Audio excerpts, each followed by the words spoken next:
Political disagreements with strangers cost nothing. You walk away and never see them again. Political disagreements with family can cost everything. You sit across from them at birthdays, weddings, funerals, and Sunday dinners, perhaps for the rest of your life. The stakes are not about winning an argument. The stakes are about whether your relationship survives intact, whether family gatherings become battlegrounds, whether you lose access to the people you care about because neither of you could navigate political difference. Family political conversations carry unique challenges and unique opportunities.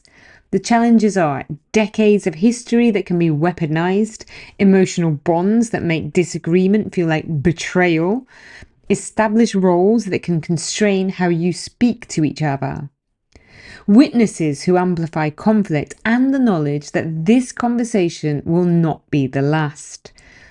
The opportunities are shared experiences you can reference, values you know you hold in common, love that creates resilience, history that provides context for understanding, and time to work gradually rather than requiring immediate resolution. Mastering family political conversations requires strategies specific to these dynamics. The listening techniques you have learned still apply, but family requires additional considerations that do not arise with colleagues, friends, or strangers. You share decades of experience with family members. You know formative events in their lives. You witness what shaped them. You have common reference points no outsider possesses. This shared history is strategic intelligence. Your father opposes immigration liberalisation. You support it. You remember that he grew up in a neighbourhood that experienced rapid demographic change during his adolescence, that his father lost his job when the factories closed. That economic insecurity defined his childhood. This history explains why immigration registers for him as a threat rather than an opportunity. And you can reference this directly. I know you saw your neighbourhood change rapidly when you were young, and I understand that shapes how you think about immigration now. What I'm wondering is whether the current situation differs from what you experienced then in ways that might matter. This approach accomplishes several things simultaneously. You demonstrate you understand where his views originated, which lowers his defensiveness. You acknowledge his experience as valid, which makes him feel heard. You introduce the possibility that current circumstances differ from his formative experience, which creates an opening for him to reconsider without rejecting his own story. You could not do this with a stranger because you would not know the history. Your sister argues passionately for policies you believe are harmful. You know she was bullied severely at school, that she watched your mother struggle with serious illness, that she experienced firsthand how systems fail vulnerable people. Her political views stem from those experiences. Instead of arguing about abstract policy, you can engage with her actual concerns. I know you saw firsthand how badly Mum was treated by the system when she was ill. I understand why you want strong protections. What I'm trying to work out is whether this specific policy would actually provide those protections or whether it might create different problems. You've connected her political position to experiences you both witnessed.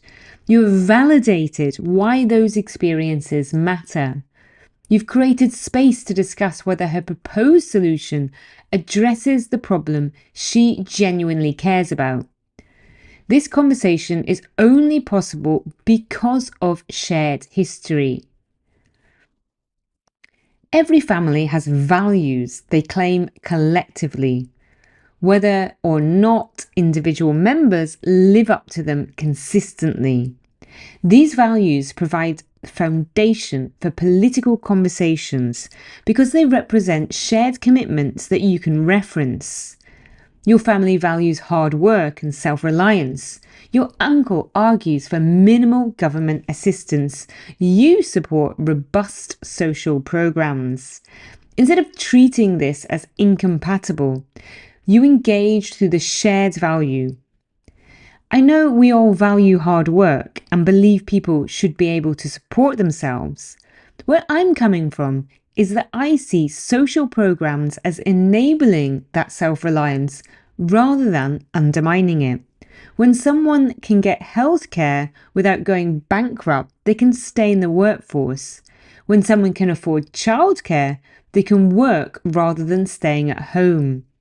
I'm interested in whether you see it differently. You have anchored your position in the family value of self-reliance. You have shown how your policy serves that value. You've invited him to explain his reasoning through the same value framework. You are now arguing about means to shared ends, rather than arguing about fundamentally different goals. Your family values loyalty and community. Your cousin supports nationalist policies you find troubling. Rather than condemning her nationalism, you explore it through the family values. I know we were raised to value loyalty to our community and looking out for our own. I see that in what you're saying about putting our country first. What I'm struggling with is where we draw the line about who counts as our own and what loyalty requires. How do you think about that? You have acknowledged that her value of loyalty is a family value you share. You have not attacked the value itself. You have instead opened a conversation about how that value applies in complex circumstances. She can engage with this question without feeling she must reject her family's core values. Family roles constrain political conversations in ways that conversations between equals do not. Children, even adult children, cannot speak to parents in the same way they speak to peers. Younger siblings can't challenge older siblings in the same way they challenge friends. Grandchildren have different standing with grandparents than with parents. These hierarchical dynamics affect what you can say and how it will be received. An adult child telling their parent, "You're wrong about this," violates hierarchy in ways that damage the conversation. The parent hears disrespect regardless of the content. The same statement between friends carries no such weight. When speaking to family members senior to you in hierarchy, frame your disagreement as learning rather than correction. I've been reading about this issue and I'm trying to understand the different perspectives. Your generation experienced things mine hasn't, so I'm curious how you see it. This positions you as seeking their wisdom while creating space for them to explain their reasoning. Once they explain, you can introduce alternative perspectives as things you have encountered. That makes sense given your experience. What I've been seeing suggests that the situation now might be different in some ways. What do you think about that? This approach respects hierarchy while still engaging substantively with the disagreement. You have not told them they are wrong. You have invited them to consider new information while maintaining their position as elder with valuable experience. When speaking to family members junior to you in hierarchy, avoid using your positional authority to shut down conversation. "Because I said so" ends discussion, but changes no minds. Instead, explain your reasoning in ways that treat them as capable of understanding complex issues. I understand why you see it that way. Here's what I'm weighing when I think about this issue. You maintain authority through the quality of your reasoning rather than through position alone.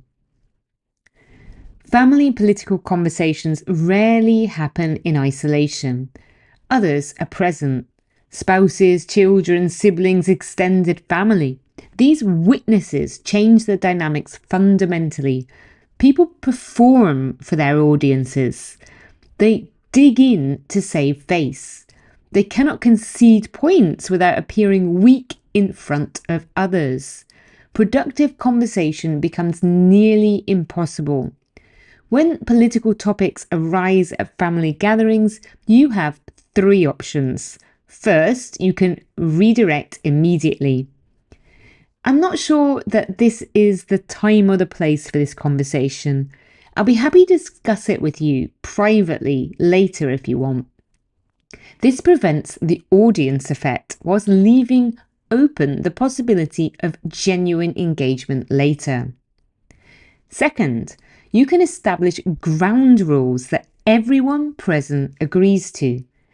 If we're going to discuss this, can we agree that we're trying to understand each other rather than win, and that we'll keep it respectful because we're family? This creates a framework that constrains performance and establishes expectations for the witnesses as well as for the primary participants. Third, you can change your goal from persuasion to demonstration. You will not change your uncle's mind about immigration whilst 10 relatives watch at Christmas dinner.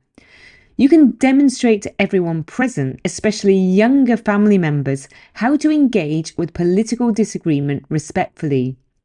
You model deep listening, genuine questions, acknowledgement of legitimate concerns, and maintenance of relationship despite disagreement.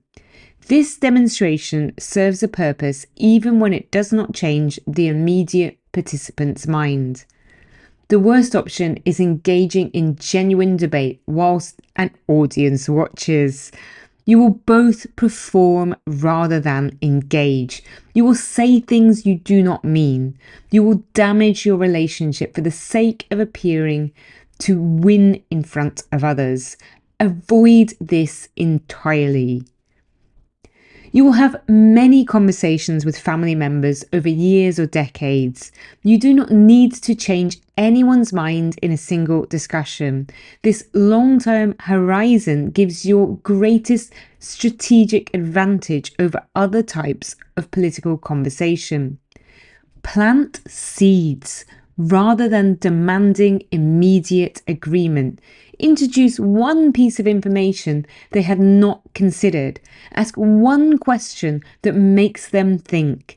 Acknowledge one concern they feel is dismissed elsewhere. Then leave it. Let them process. They'll return to your question or your information later in private without the pressure of having to respond immediately.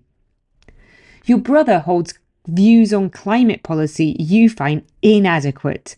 You discuss this at a family event. Rather than presenting your entire case, you introduce one element. I was reading that coastal insurance premiums are rising significantly in areas where flooding risk is increasing. I'm curious whether market signals like that change how you think about climate risk. Then you move on. He can't dismiss this as political rhetoric because it's market data. He might investigate further, he might not. But you have given him something concrete to consider that connects to values he holds about markets and risk. Months later, he might mention he looked into what you said. You can build on that foundation. Over years, through many conversations, his position might shift substantially, even though no single conversation produced dramatic change. This only works because you have an ongoing relationship and repeated opportunities to engage. Every technique in this section serves one ultimate goal: maintaining family relationships across political divides. You do this by recognizing that family bonds matter more than political agreement. that love survives difference when difference is handled with care, and that winning an argument means nothing if it costs you access to someone you cherish. Not all families are people that you want to maintain contact with. And I do understand that some people have very toxic family dynamics. So when conversations become heated, pause. Say explicitly, I care more about our relationship than about winning this argument. Can we take a break? This resets the conversation by naming the priority clearly. When someone says something that angers you, remember the whole person. Your cousin's political views might be wrong, but she also helped care for your grandmother, supported you through difficulty, and shares your love for the family. She's not only her political positions. Hold both those realities simultaneously.